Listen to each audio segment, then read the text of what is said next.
Sean bienvenidos y bienvenidas. El día de hoy hablaremos de la determinación sexual en anguilas. Las anguilas forman parte del conjunto de peces óseos que se agrupan en la familia Anguillidae y que, junto a las morenas y los congreos, dan lugar al orden Anguilliformes, conformado por más de 800 especies. Son animales reconocibles por un característico cuerpo alargado, comprimido lateralmente y con forma de serpiente, por su aleta dorsal anal y caudal continua y por carecer de una aleta pélvica. Las anguilas son catádromas y semélparas, es decir, que la mayor parte de su ciclo de vida ocurre en las aguas dulces continentales, a donde llegan en estado larvario sin identidad sexual definida y se desarrollan en ese lugar hasta alcanzar su estado adulto, momento en que vuelven al mar para reproducirse y finalmente morir. Su ciclo de vida comienza con la eclosión del huevo en mar abierto a menos de 500 metros de profundidad, en una larva denominada leptocéfalo, que se alimenta de diatomeas y crustáceos pequeños, y que es a la vez fuente de alimento de otros peces pelágicos. Como parte de su crecimiento, los leptocéfalos atraviesan eventos de metamorfosis por los que sufren cambios estructurales como el ensanchamiento del cuerpo, redondeo del hocico, pérdida de los dientes larvarios y de las aletas pectorales. Una vez alcanzada la madurez sexual, estas nuevas anguilas plateadas migran al mar hacia una zona de desove, como es el mar de Sargazo en el Océano Atlántico para el caso de las anguilas americanas y europeas. Desgraciadamente, las alteraciones de origen humano han llevado a la reducción significativa de las poblaciones del género anguila de vida libre, por lo que se ha vuelto necesaria la investigación sobre su ciclo de vida y biología reproductiva para implementar medidas de protección y manejo, incluyendo la apropiada caracterización de sus estados larvarios y los mecanismos que intervienen en la determinación de su sexo. Las anguilas adultas o plateadas carecen de dimorfismo sexual, lo cual dificulta su identificación. Además, histológicamente no es posible determinar el sexo gonadal sino hasta que miden entre 25 y 28 centímetros de longitud, es decir, pasado el primero o segundo año de desarrollo. En estos primeros años de vida, la anguila permanece en un estado inmaduro hasta que sus gónadas comienzan a diferenciarse directamente en ovarios o en testículos, ya sea directamente o pasando por un estado intersexual previo. En anguilas europeas y japonesas, se ha reportado que las gónadas masculinas también pueden surgir después de un estado intersexual, en el cual el tejido de la gónada, también llamado órgano de Schirsky, contiene células espermatogénicas así como células ovogénicas que luego se degeneran. Estos individuos intersexuales se diferencian casi la totalidad de las veces en machos, y se propone que su existencia como una fase intermedia en el desarrollo de anguilas con características sexuales primarias masculinas estaría dada por los gradientes continuos de las condiciones ambientales que determinan el sexo en estos peces. Se sabe que distintas especies de anguilas son diploides, con un total de 38 cromosomas por célula o 19 pares cromosómicos, y aunque originalmente se propuso que poseían un sistema de cromosomas sexuales heteromórficos de tipo ZZ-ZW, en donde las hembras producirían heterogametos, las investigaciones más recientes apuntan a que el sexo se encuentra determinado por factores ambientales, mayoritariamente por el efecto de la densidad poblacional, la cual favorece la diferenciación de machos sobre hembras cuando existe una cantidad mayor de individuos en el cardumen, fenómeno que se ha reportado tanto para anguilas europeas como japonesas, americanas y neozelandesas, tanto de vida libre como de laboratorio. Como en otros grupos de peces, el aumento de la densidad poblacional incrementa las condiciones que generan estrés crónico, dada la competencia por recursos limitados. En las anguilas, este estrés se manifiesta en la producción de cortisol, una hormona esteroidea sintetizada principalmente por los machos.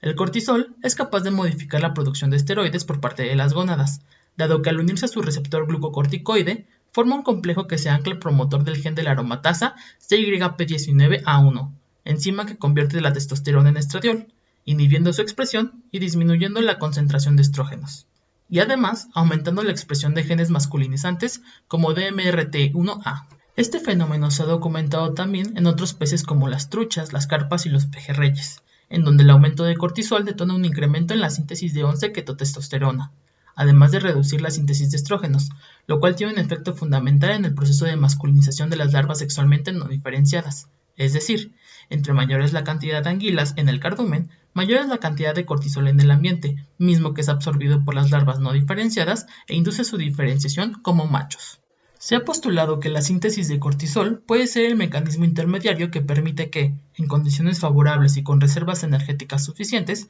pueda darse la diferenciación de varios, la cual requiere de una mayor inversión energética y determina el éxito reproductivo de toda la especie a partir de las hembras, por su mayor tamaño relacionado a una mejor sobrevivencia y mayor producción de huevos. El tamaño inicial de las anguilas también podría jugar un papel importante dentro de la dinámica de la determinación sexual a futuro,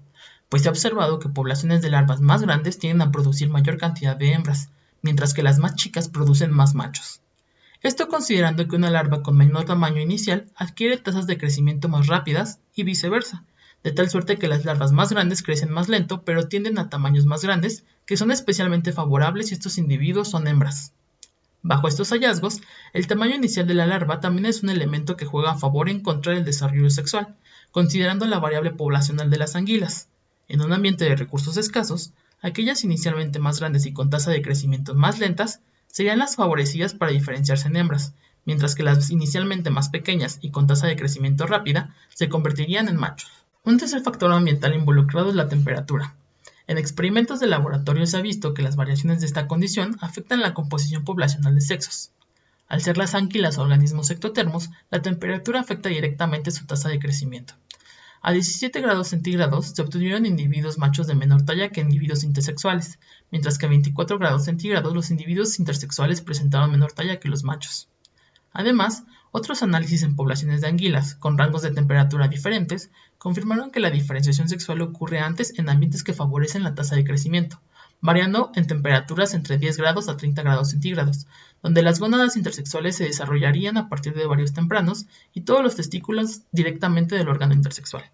En el caso de ambientes poco favorables para la tasa de crecimiento, la diferenciación ocurriría cuando el individuo alcanzase cierta talla. Si bien el factor ambiental es importante, su acción en la determinación del sexo está dada por la inducción de una cascada de regulación de diferentes genes, proteínas y hormonas.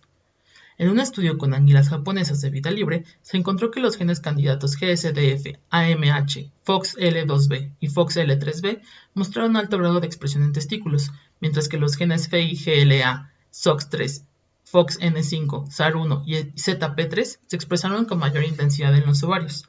Los últimos tres preferencialmente en etapas más tardías y probablemente como parte de la diferenciación ovárica.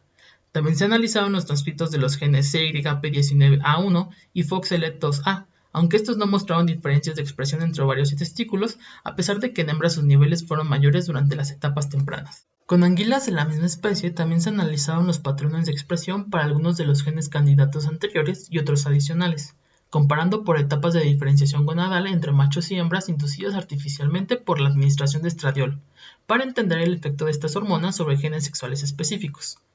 Se halló una expresión fuerte de los genes BASA, DMRT1 y SOX9A en anguilas machos durante el proceso de diferenciación de los testículos y posterior a él, mientras que en hembras se vieron incrementados los transcritos de los genes SOX3 y FIGLA durante la etapa de diferenciación de los ovarios y posterior a ella. Curiosamente, la expresión del gen CYP19A1 no fue significativamente diferente entre sexos durante ninguna de las etapas, aunque sí ligeramente mayor en machos durante y después del proceso de la diferenciación gonadal. Hasta la fecha no existe un modelo de regulación génica para anguilas, no obstante, varios de los genes candidatos que se mencionaron anteriormente aparecen en modelos que se han elaborado para peces óseos y otros vertebrados. En todos los casos, la síntesis de estradiol o de 11-ketotestosterona induce la diferenciación de gónadas en ovarios y testículos respectivamente. Dicha síntesis se encuentra controlada por sistemas en cascada que definen rutas de masculinización o feminización en las que participan algunos de los genes estudiados en las anguilas. En las tilapias, la transcripción del gen AMH, por ejemplo, induce la inhibición del gen FIGLA, evitando que éste active la expresión del gen de la aromatasa o CYP19A, y en consecuencia, la transformación de testosterona en estradiol. La actividad del gen de MRT1, por otra parte, inhibe la expresión tanto del gen FOXL2, activador del gen FIGLA, como del gen de la aromatasa, al mismo tiempo que genera una retroactivación positiva con el gen GSDF. A su vez, el gen de MRT1 se activa por la transcripción del gen SOX9 en mamíferos, y se ha encontrado que este último también está presente con un efecto similar en diferentes peces óseos a través de su variante homóloga SOX9A. Por su parte, se conoce que el gen BASA participa en el origen, migración y mantenimiento de células germinales, y con funciones específicas para cada especie, por lo que es posible que sea parte del proceso de espermatogénesis. En la ruta feminizante, acorde a los modelos, la transcripción del gen FOXL2 activa la expresión del gen FIGLA, y esta a su vez promueve la expresión del gen de la aromatasa CYP19A1, que convierte los andrógenos en estrógenos, permitiendo la diferenciación de ovarios. A su vez, el gen FOXL2 actuaría inhibiendo tanto la expresión del gen DMRT1 como de sus precursores, incluidos SOX9. Por su parte, los genes SAR1, ZP3 y FOXN5 parecen estar más vinculados al desarrollo de ocitos, por lo que su efecto no sería directo para la determinación del sexo, aunque sí a la formación de las gónadas femeninas. Al respecto de SOX3, parecería que su función feminizante es un carácter propio en anguilas, ya que en otras especies de peces e incluso en mamíferos será vinculado como un gen maestro precursor masculinizante, por lo que podría haber adquirido nuevas funciones dentro de la familia Anguillidae. Al final, resulta interesante que dentro del grupo de anguilas, las condiciones ambientales, especialmente la densidad de población, sean el factor que determina la diferenciación sexual en sus larvas. Es curioso que aún frente a la influencia del cortisol, en la cascada de regulación génica del sexo, encontremos otros genes con funciones antagonistas muy conservadas en vertebrados, como DMRT1 y FOXL2, ambos factores de transcripción que son fundamentales en la determinación sexual, la diferenciación celular y el mantenimiento de las cascadas genéticas de regulación.